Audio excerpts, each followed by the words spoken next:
নমস্কাৰ বন্ধুসকল, আশা কৰোঁ সকলোৱে ভালে আছে। আজি এটা বিশেষ খবৰ লৈ আহিছোঁ। যিসকলে ভাবি আছে যে 2021 চনত টেট হ'বনে নহ'ব, আপোনাৰ চি টেটটো নিশ্চয় হ'ব, কিন্তু আমাৰ যিটো আছাম টেট সেইটো হ'বনে নহ'ব বুলি বহুতে ভাবি আছে। গতিকে মই কোনো ধৰণৰ নিশ্চিন্ত খবৰ লৈ অহা নাই, কিন্তু এটা আইডিয়া কৰিব পাৰিছোঁ যে টেটটো অনুষ্ঠিত হ'ব, হয়তো এই বছৰতে হ'ব অনুষ্ঠিত। গতিকে ইয়াৰ আঁৰত এটা বাতৰি আছে। আজিৰ যিখন দৈনিক জনমভূমি বাতৰি কাকত, তাত উল্লেখ কৰিছে এটা বাতৰি। ইয়াত লিখা আছে, চাওক, চৰকাৰে খালী পদসমূহত দিয়া নাই পৰ্যাপ্ত নিযুক্তি। অৰ্থাৎ এতিয়ালৈকে চৰকাৰে নিযুক্তি দিয়া নাই, বহুতো খালী পদ হৈ আছে। ৰাজ্যত খালী হৈ আছে 20,000ৰো অধিক শিক্ষক পদ। গতিকে এই যিটো বাতৰি আছে, ইয়াত আপোনাৰ প্ৰকাশ কৰিছে যে আগতেই, অৰ্থাৎ এতিয়ালৈকে বহু খালী পদ আছে, যিবিলাক পদ নেকি চৰকাৰে পূৰণ কৰা নাই।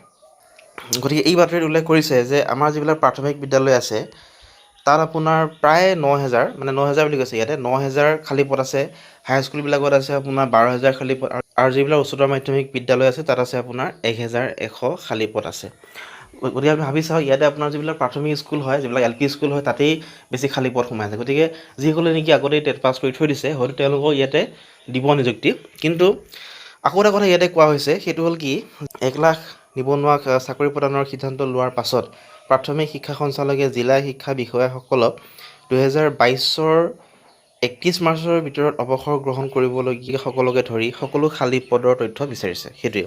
গতিকে ইয়াৰ দ্বাৰা এইটো কথাও মানে প্ৰমাণ হৈছে যে 2022 চনৰ 31 মাৰ্চৰ ভিতৰত আৰু বহুতো পদ খালী হ'ব। বিশেষকৈ যিবিলাক স্কুল আছে তাতে বহুতো টিচাৰৰ পদ খালী হ'ব। গতিকে ইয়াৰ দ্বাৰা এইটো প্ৰমাণ হয় যে টেটটো নিশ্চয়কৈ আকৌ পাতা হ'ব।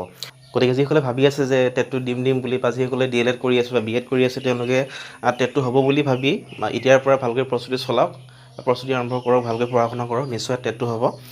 গতিকে এইটোৱে আছিলে আজিৰ ভিডিঅ'। যদি ভাল লাগিল তেনে অনুগ্ৰহ কৰি লাইক কৰিব, শ্বেয়াৰ কৰিব, কমেণ্ট কৰিব। লগতে যিসকলে প্ৰথমবাৰৰ কাৰণে চাইছে তেওঁলোকে অনুগ্ৰহ কৰি ছাবস্ক্ৰাইব কৰিব, লগতে বেল আইকনটো দবাই দিব। ধন্যবাদ, নমস্কাৰ, জয় অসম।